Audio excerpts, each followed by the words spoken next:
Well, tucked inside a 1,603-page federal spending bill, it passed through the U.S. Congress with a surprising provision that ends the federal government's prohibition on the medical use of marijuana. Now, the bill's passage, which happened over the weekend, it marks the first time that Congress has approved national legislation that could bring to a close decades-long this battle between states and Washington over the legal use of pot. Jose, this signals a major shift, and it squeaked by with little notice in this massive bill. It's headed to the president's desk for signature.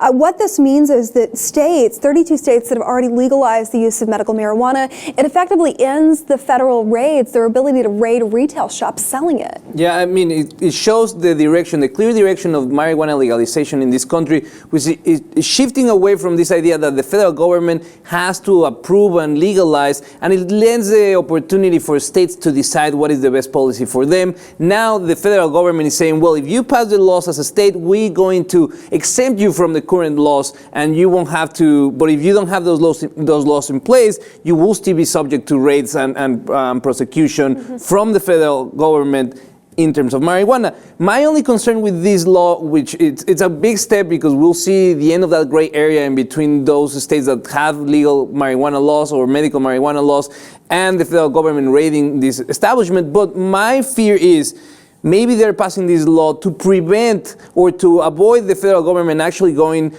the distance and saying we're going to declassify marijuana from class 1 drug. We're going to legalize it at the federal level so it's legal for everyone in this country to do as they please, like alcohol or tobacco. Well, you made a great point with the class 1 situation. So the drug enforcement, DEA, they've effectively said that marijuana use, it's class 1, listed as one of the most dangerous narcotics, still in that group, which puts it in a different sentencing category, puts it in a different federal guideline for the ability to prosecute cases involving pot.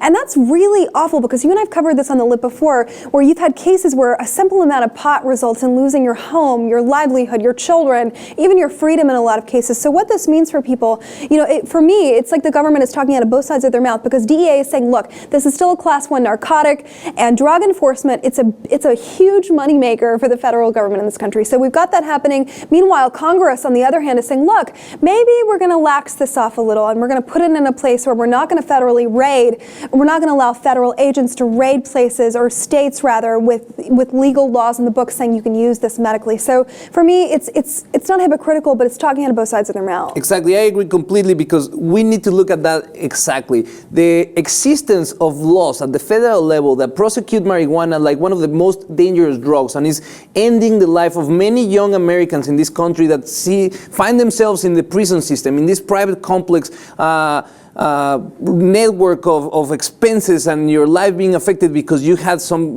small personal possession of marijuana. It needs to stop. And these type of laws, the problem, and that might be one of the reasons why many activists are not celebrating this as a milestone, is because it really takes the attention away from the root, from the problem is that we need to declassify marijuana as a class 1 drug. We can't go to the extent of celebrating the government saying, well, if you pass the state laws that allow marijuana, medical marijuana, we're just going to look the other way. But in the other states that we don't have laws, we're going to prosecute these kids and we're going to get them into the prison system without too much reason. Right. Well, this would be the first time Congress over the weekend that they published this nationally significant measure and actually passed it through the Congress that says, you know what, we're going to take a step back when it comes to medical marijuana use. I want to point out that this squeaked by with little notice. It's headed now to President Obama's desk for a signature.